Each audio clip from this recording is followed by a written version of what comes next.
빛을 따라서.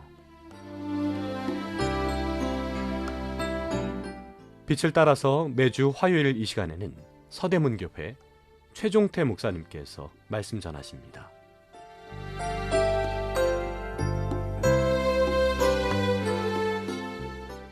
애청자 여러분, 안녕하십니까?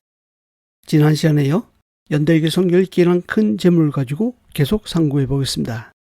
이번 시간은 족장시대의 인물로 알려진 욥에 대하여 인과응보론을 넘어선 믿음이란 주제로 은혜를 나누겠습니다. 욥기의 주요 내용은 다음과 같습니다. 1장 1절에서 5절까지는 한때 욥의 행복했던 삶을 언급하고 있습니다. 1장 6절부터 사단이 여호와께 욥을 고발합니다. 2장 11절에 와서 또 한 번 고발합니다. 1장과 2장은 사단의 참소로 재산, 자녀, 건강을 잃고 고난당하는 욥에 대한 이야기를 기록하고 있습니다. 3장에서 27장까지는 욥이 엘리바스, 빌다, 소발과 3번 반복하여 논쟁합니다. 욥의 친구들은 욥에게 죄 때문에 고난받는 것이므로 회개하라고 촉구하지만 욥은 자신의 무죄와 의로움을 변론합니다. 28장은 하나님의 지혜를 노래합니다. 29장에서 31장까지는 하나님께 대한 욥의 향변이 나옵니다. 32장에서 37장까지는 엘리후의 연설이 나옵니다. 욥과 그의 친구들의 대화를 듣던 엘리후가 의인에게도 고난이 있으며 하나님은 의인에게 고난을 주신 이유를 가지고 계신다고 말합니다. 38장 1절에서 42장 6절까지는 하나님의 독백이 나옵니다. 하나님께서 욥에게 무한하신 창조의 능력을 말씀하십니다. 하나님에 대한 잘못된 이해를 가진 새 친구를 책망하시고 오직 하나님을 경외해야 함을 깨닫게 해주십니다. 42장 7절에서 17절까지는 욥이 회복되는 내용으로 결말이 맺어집니다. 욥의 친구들의 주장을 좀 더 살펴보겠습니다. 욥의 친구들은 욥이 어려울 때 찾아왔습니다. 어려울 때 찾아오는 친구들이 있다는 것은 복입니다. 그것도 멀리서 말입니다. 욥의 친구들은 처음에 욥이 괴로워하는 것을 보았습니다. 욥이 평상시 믿음이 좋은 줄로 알았는데 고난을 당하니까 어쩔 수 없다는 사실을 알게 된 것입니다. 그래서 얼마 동안 시간이 흐르자 욥을 공격하기 위해서가 아니라 신방자로서 좋은 마음으로 욥을 위로하고 충고하고자 했습니다. 엘리바스는 욥이 죄를 지었기 때문에 고난당하는 것이라고 말합니다. 그래서 욥이 악에서 떠나야 하나님께서 회복해 주실 것이라 주장했습니다. 빌닷은 욥의 고난은 틀림없이 죄 때문이라고 지적했습니다. 빌닷은 욥의 자녀들이 죄 때문에 죽은 것이라고 단정했습니다. 소발은 욥이 악을 행한 대가로 고난받는 것이라 책망했습니다.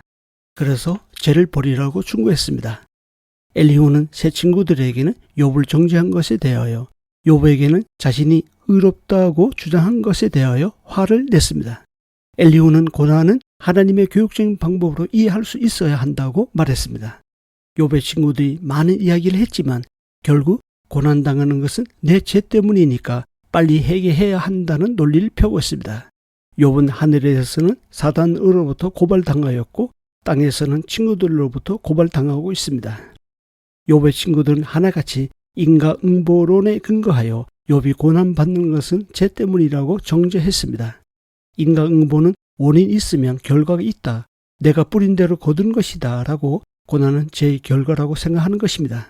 그런 이유로 욥의 친구들은 욥이 회개해야 한다고 충고했던 것입니다. 반면 욥은 자신의 순전함을 주장했습니다. 자신의 의로움을 결국 하나님이 변호해 주실 것이라고 생각했습니다. 이에 반해 욥의 친구들은 고난은 하나님의 심판의 징표이므로 죄 없이 고난받는다면 그것은 하나님 편에서 문제가 있는 것이라고 생각했습니다.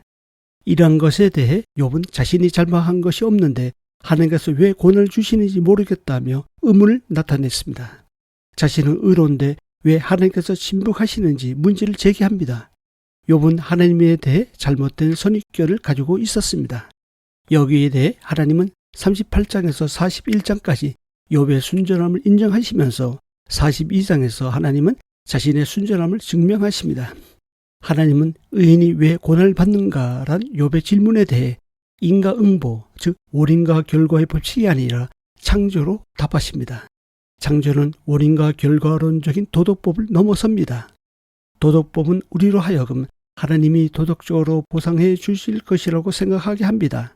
그래서 난 잘했어, 혹은 난 잘못했어 하며 자신을 평가하고 잘못했다고 생각할 때 회개합니다. 그런데 도덕법의 약점은 창조를 알 수 없다는 것입니다.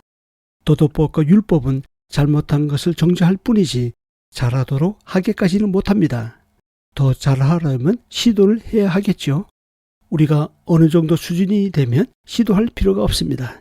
운동이든 공부든 기술이든 무엇이든지 아직 목표 수준에 도달하지 못했을 때 연습이라는 것이 필요합니다. 연습할 때 우리는 실패를 경험할 수밖에 없습니다. 그렇다고 그것을 가지고 죄를 지었다라고 하지 않습니다. 훈련했다고 합니다.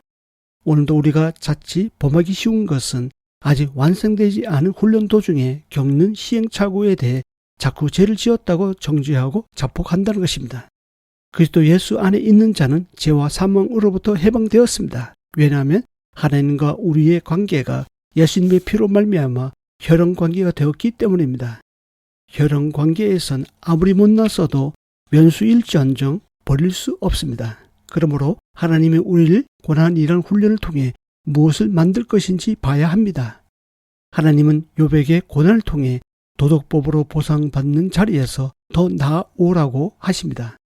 창조의 자리로 나오라고 하십니다. 그래서 내가 보상이 필요 없는 사람에게 잘해줘라. 보복하지 마라. 그건 내가 갚을 것이다. 너는 원수를 사랑하라고 하십니다. 즉 너는 내 역할을 다하라 라고 하십니다. 물론 우리 생애의 대원칙은 갈라디아서 6장 7절과 같이 사람이 무엇으로 심든지 그대로 거둔다는 것입니다. 그러나 자신의 존재로서 자신의 자리에서 자신이 만나는 사람과의 관계 속에서 얽히는 사정이 매일 일어납니다. 그런 가운데 우리가 어떻게 해야 할지, 어떻게 인내해야 할지, 어떻게 위로할지, 어떻게 세상 사람들의 절망과 다른 소망을 가질지를 하나님은 보여주기 원하십니다. 그게 가능한 이유는 우리가 하나님이 누구이신지 알기 때문입니다. 그래서 하나님을 아는 것이 중요합니다. 그런 측면에서 창조주 하나님께서 나타나셔서 폭풍우 가운데 욥에게 말씀하시는 것입니다. 자연의 법칙과 질서를 정하신 하나님이 모든 생물들에게 먹을 것을 공급하시는 이치와 지혜를 너는 아느냐라고 욥에게 물으십니다. 욥은 이 말씀 듣고 하나님의 전능하신과 위엄, 지혜를 깨닫고 자신의 무지함을 고백하며 참여합니다. 욥이 하나님을 귀로만 듣다가 눈으로 배웠을 때 티끌과 재 가운데에서 회개하였습니다. 마치 모세가 하나님을 배웠을 때처럼 바울이 다메섹 도상에서 그리스도를 배웠던 때처럼 말입니다. 이 방송을 듣고 계신 애청자 여러분, 진정 하나님을 경험적으로 안다면 우리 또한 욥처럼 침묵할 수밖에 없습니다. 때론 하나님은 고난이란 도구를 사용하여서 하나님을 알도록 하십니다. 어떤 상황 속에서든 우리와 함께 하신 하나님을 눈으로 본다면 자신이 먼지와 같은 자임을 발견하고 하나님 앞에 엎드릴 수밖에 없습니다. 그러면서 하나님의 선하심을 기대하고 기다릴 것입니다. 한 주 동안도 하나님을 문자적으로 알기보다 삶 속에서 경험적으로 알아가는 저와 여러분이 될 수 있기를 소망합니다. 다음 시간에 이어서 말씀드리겠습니다. 감사합니다.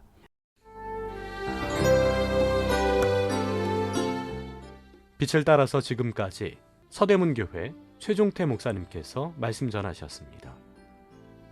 오늘 말씀 들으시고 신앙생활에 도움받기 원하시는 분들 지역번호 02-3141-5853 3141국에 5853번 서대문교회로 전화하시기 바랍니다.